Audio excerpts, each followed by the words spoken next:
Firman Tuhan judulnya To Be Continued. Dalam bahasa Indonesia yaitu bersambung.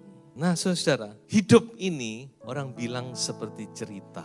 Dan saya mau katakan bahwa cerita yang kita alami ini adalah cerita yang bersambung. Jadi berakhirnya bukan tamat, tidak. Tetapi ada tulisan bersambung.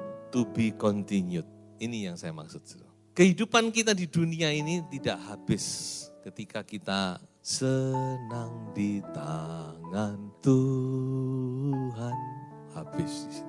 Kehidupan kita di dunia ini adalah cerita bersambung. Setiap manusia, itu yang harus kita ingat. To be continued. Nah, coba kita baca beberapa ayat. Kita baca dulu di dalam Injil Yohanes pasal 5 ayat 28 dan ayat yang ke-29. Ini perkataan Tuhan Yesus sendiri. Janganlah kamu heran akan hal itu, sebab saatnya akan tiba bahwa semua orang yang di dalam kuburan akan mendengar suaranya, dan mereka yang telah berbuat baik akan keluar dan bangkit untuk hidup yang kekal, tetapi mereka yang telah berbuat jahat akan bangkit untuk dihukum.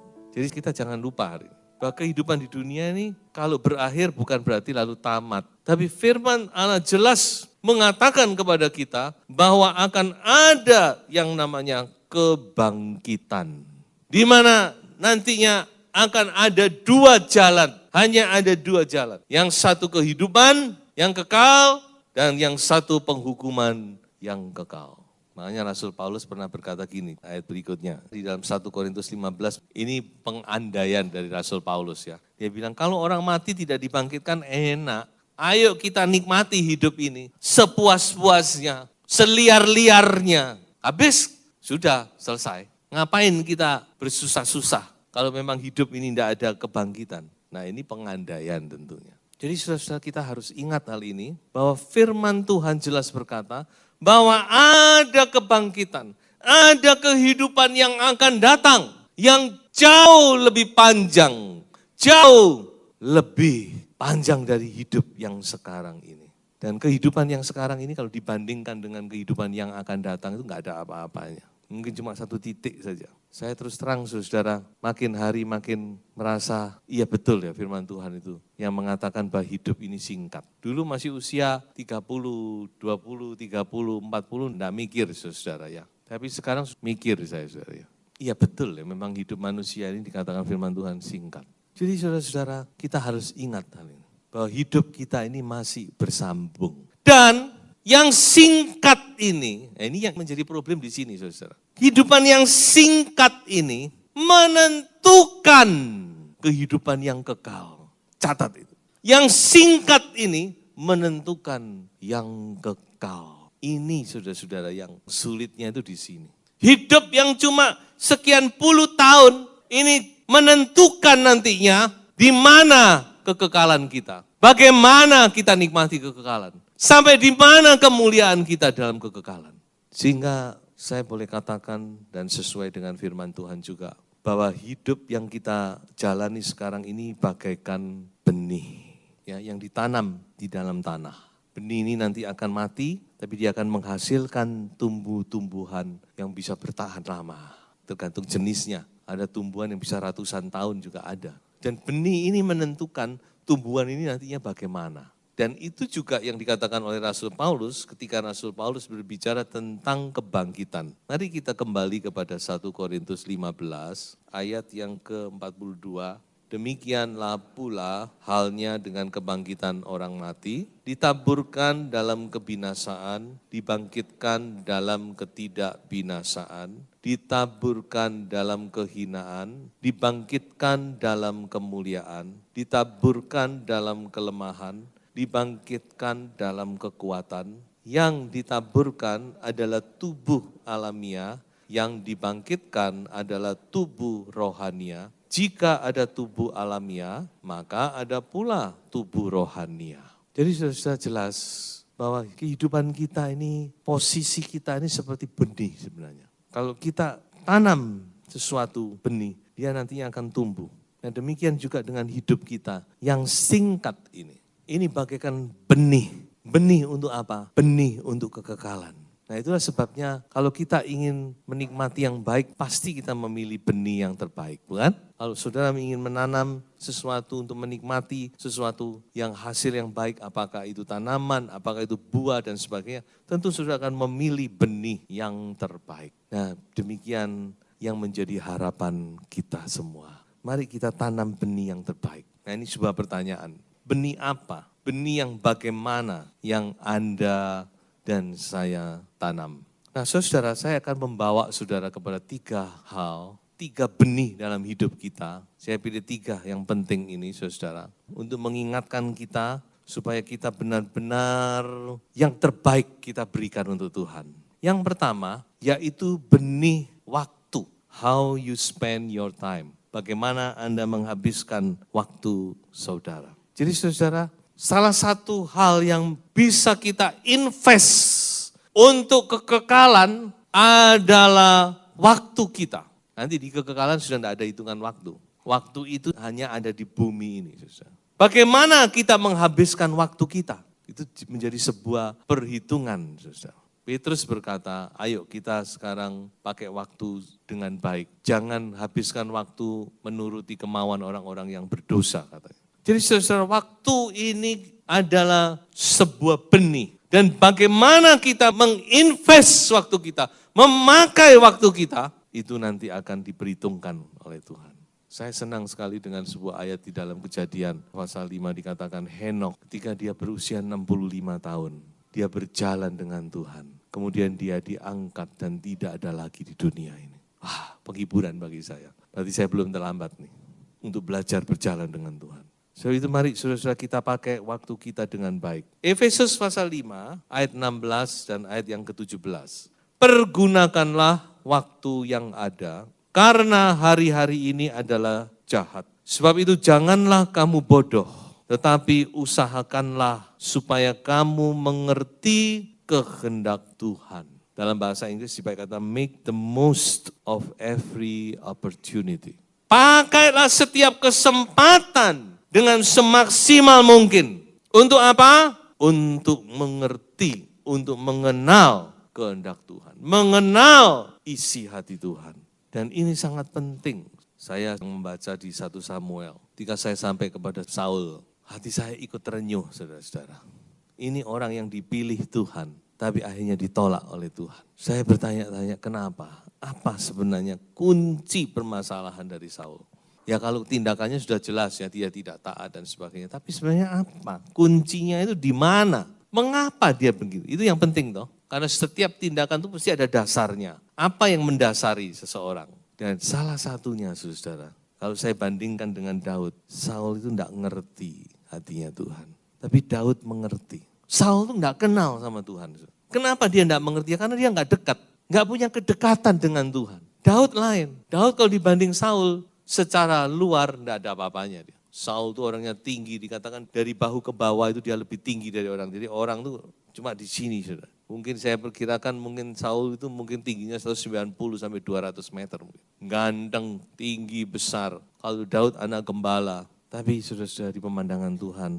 Makanya firman Tuhan berkata, gunakan waktu yang ada itu. Bagaimana caranya kita berusaha untuk mengerti isi hati Tuhan. Mengerti isi hatinya Tuhan itu gimana. Tuhan itu gimana sih? Supaya kita ini tidak ngawur. Saudara.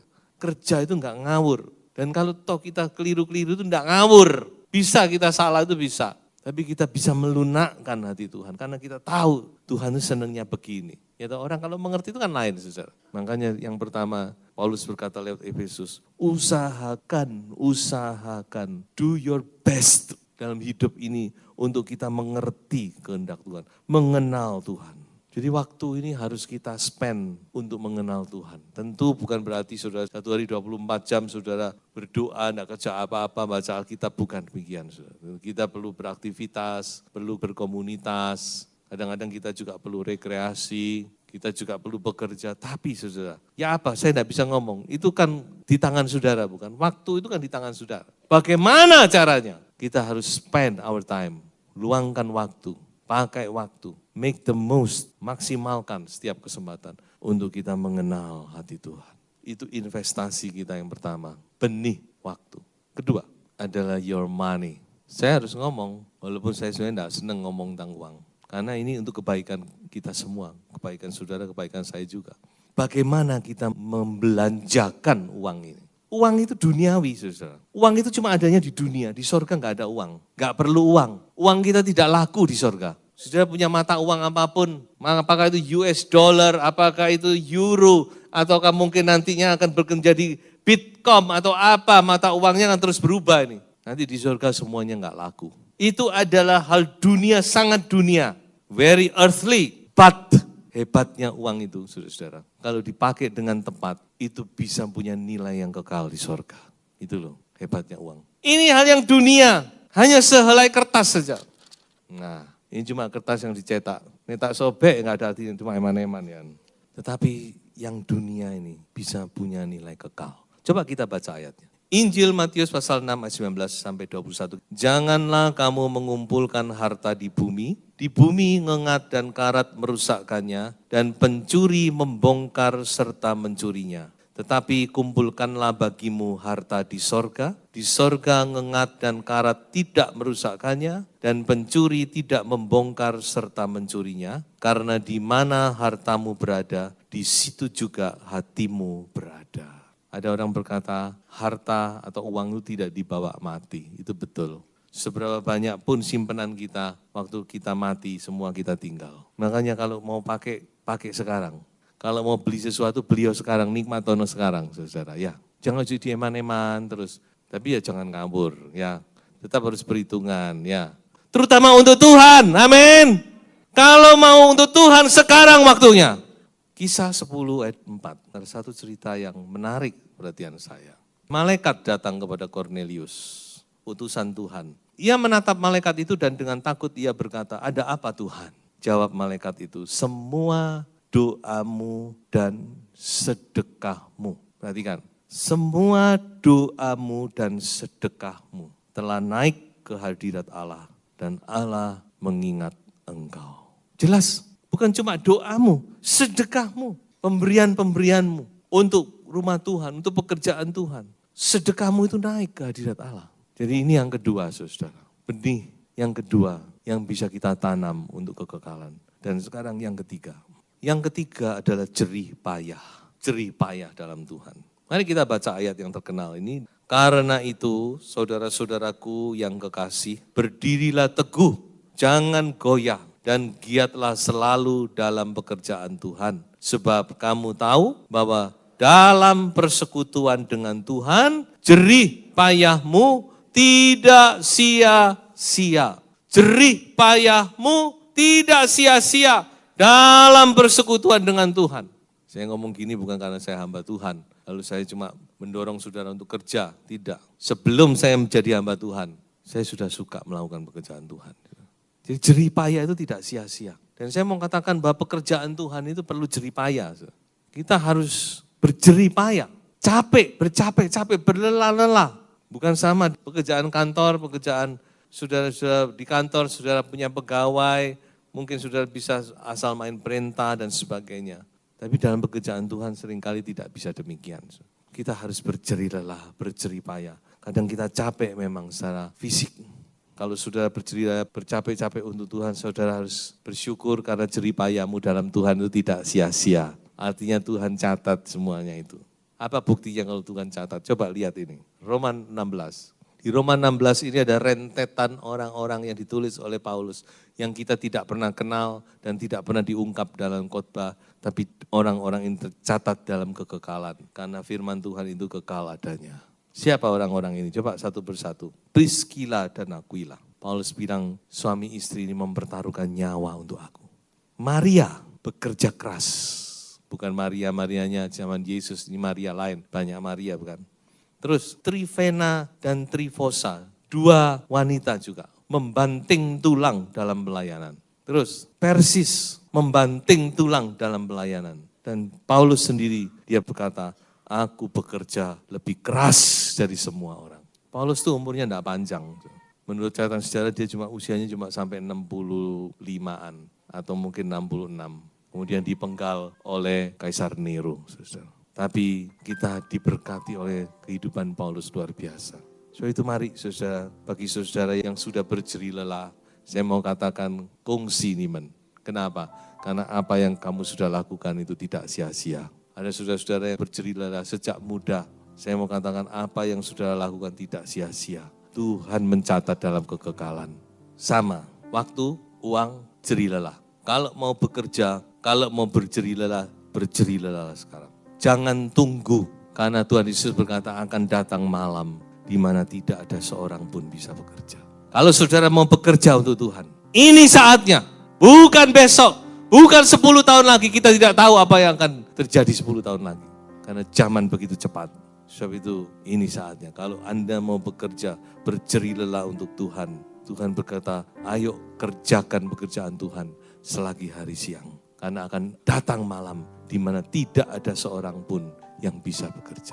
Sebab itu, sebagai kesimpulan khotbah, tabur benih yang baik itu sekarang agar Anda dapat menuai kelak di kekekalan. Tuhan Yesus memberkati. Haleluya.